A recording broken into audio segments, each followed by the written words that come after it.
Hi everyone. SOL के जो PG admission की सीयूटी बेस की पहली मेरिट लिस्ट आई है, उसके बाद कुछ स्टूडेंट क्वेरी कर रहे हैं कि सर अब आगे का क्या प्रोसेस होगा, हमारे पोर्टल में कुछ भी शो नहीं हो रहा। तो आप इस चीज़ को थोड़ा सा समझिए। मैंने उस पर्टिकुलर वीडियो में भी ये बात बोली थी जिसमें हमने आपको मेरिट लिस्ट समझाई थी, और इस वीडियो को वो बच्चे भी देख सकते हैं जिनका in future graduation base merit list में नाम आएगा। तो जब भी एसओएल की मेरिट लिस्ट में नाम आता है दोस्तों, उसके बाद फर्दर काम फ़िलहाल एसओएल का होता है। जो आपने फॉर्म के अंदर डॉक्यूमेंट्स अपलोड किए होते हैं वो वेरीफाई करे जाते हैं एसओएल द्वारा, और उस वेरिफिकेशन के दौरान अगर एसओएल को लगता है कि ये डॉक्यूमेंट आपका गलत है, तो या तो वो ईमेल के थ्रू आपसे डॉक्यूमेंट मंगवाएंगे या पोर्टल में ही कुछ ना कुछ ऑप्शन देंगे उस डॉक्यूमेंट को री अपलोड करने का। जब वो आप कर दोगे फिर दोबारा से आपका वेरीफाई होगा वो डॉक्यूमेंट, और जब वो फाइनली वेरीफाइड हो जाएगा उसके बाद आपके पोर्टल में ही पेमेंट का लिंक आ जाएगा और आप पेमेंट कर पाओगे। सिमिलरली जिसका डॉक्यूमेंट सारे सही हैं, उन्हें री अपलोड या री ईमेल करने को नहीं पूछा गया, तो आप पोर्टल चेक करते रहिए, उसी में आपका फाइनल वेरिफिकेशन के बाद पेमेंट का लिंक आ जाएगा और आप पेमेंट कर पाओगे। आपको अपनी तरफ से कोई एक्टिविटी करने की फ़िलहाल तो ज़रूरत नहीं है।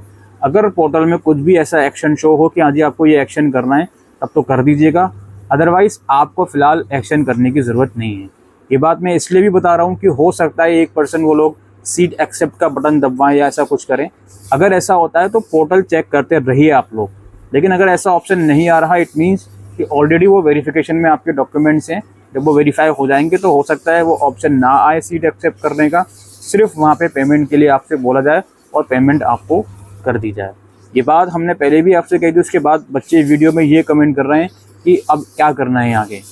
तो आप लोगों से रिक्वेस्ट है कि कम से कम पूरी वीडियोस देखा करिए, उसके बाद ही जो भी आपकी क्वेरी है वो करा कीजिए, ठीक है।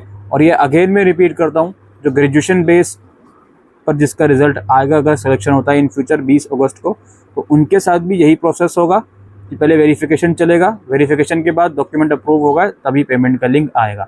और अगर बीच में सीट एक्सेप्ट करने का बटन वहाँ पर शो हो तो उसे एक बार प्रेस कर दीजिएगा, अदरवाइज़ नहीं शो होता then you have to wait.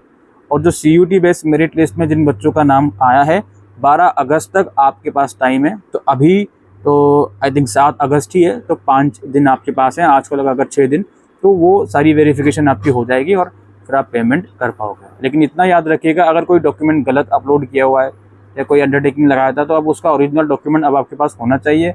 अगर वो नहीं होता तो फिर आपका एडमिशन में परेशानी होगी, आपका एडमिशन रिजेक्ट भी हो सकता है। ऑलराइट, ये आज की इस वीडियो में हम बताने आए थे। Thank you.